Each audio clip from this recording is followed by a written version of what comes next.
నమస్తే C voice news కి స్వాగతం. రంగారెడ్డిగూడెం పట్టణంలోని లక్ష్మీ థియేటర్ వద్ద పండగ వాతావరణం నెలకొంది. సూపర్ స్టార్ మహేష్ బాబు నటించిన గుంటూరు కారం సినిమా శుక్రవారం ప్రేక్షకుల ముందుకు రాబోతుంది. ఈ సందర్భంగా అభిమానులు థియేటర్ వద్ద సందడి చేశారు. భారీగా ఫ్లెక్సీలు ఏర్పాటు చేసి వారి అభిమానాన్ని చాటుకున్నారు.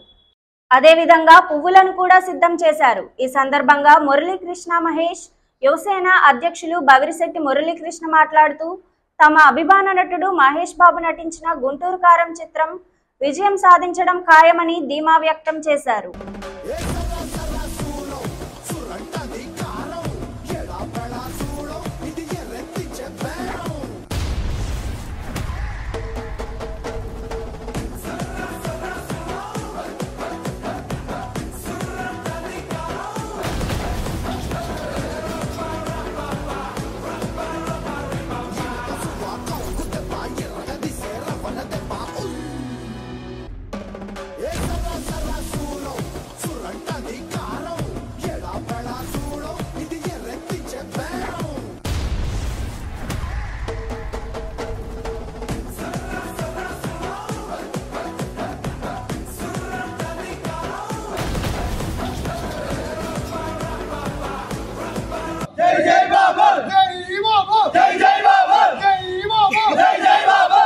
డేరింగ్ డాషింగ్ పద్మాలయ అధినేత శ్రీ సూపర్ స్టార్ కృష్ణ గారి తనయుడు ప్రిన్స్ మహేష్ బాబు గారు గుంటూరు కారం సినిమా రేపు 12 విడుదల కాబోతుంది.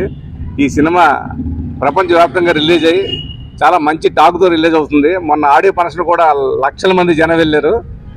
ఈ సినిమా ఎంతో అద్భుతంగా వచ్చిందని అందరి అభిమానం. మళ్ళీ ఈ బాబు సినిమా ఇప్పుడు రిలీజ్ అయితే మళ్ళీ మాకు 3 ఏళ్ల వరకు హీరో దొరకడం, రాజమౌళి గారి సినిమాలోకి వెళ్ళిపోతాడు. ఈ 3 ఏళ్ళు గుర్తుండే అంత గొప్ప సినిమా అవుద్దని ఆశిస్తున్నాం. అలాగే ఈ వచ్చే నెలలో ఉంటే బాబు కుదిరితే ఫోటోషాట్ పెడతా అన్నాడు. ఫోటోషూటు అందరికి ఇదే ఆనందమైన విషయం. మాకు ఎన్ని సినిమాలు రిలీజ్ అయినా మా లక్ష్య లిస్టులో పడితేనే మాకు ఆనందం. మాకు ఈ కొండూరు రంజేశ్వరరావుతో ఎప్పటి నుంచో అనుబంధం. మమ్మల్ని ఎంతగానో ఆదరిస్తారు ఈ అభిమానుల్ని. అలాగే ఈ సినిమా ప్రేక్షకులకు అభిమానులకు అందరికీ సంక్రాంతి శుభాకాంక్షలు. ఈ వార్తలు ఇంతటితో సమాప్తం. నమస్కారం.